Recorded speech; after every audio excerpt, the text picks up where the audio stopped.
Qu'est-ce qu'on peut viser quand on veut faire du M&A à l'EDEC? Alors là, c'est hyper diversifié, j'ai vu de tout. Les meilleurs parcours à l'EDEC, quelqu'un qui décroche une première partie de césure en M&A chez BNP, derrière il fait un stage en private equity, par exemple chez Ardian.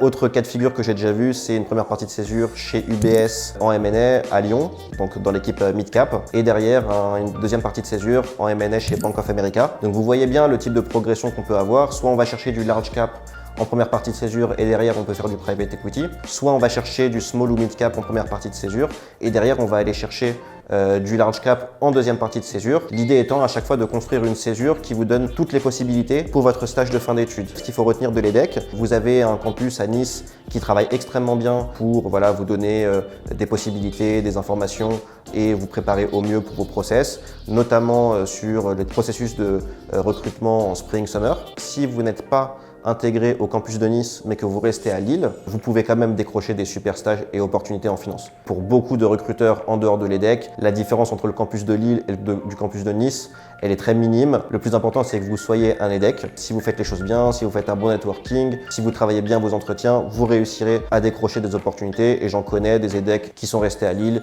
et qui font des super jobs en finance de marché, en corporate finance, M&A, private equity, etc. Si tu veux plus d'infos, contacte-nous en DM.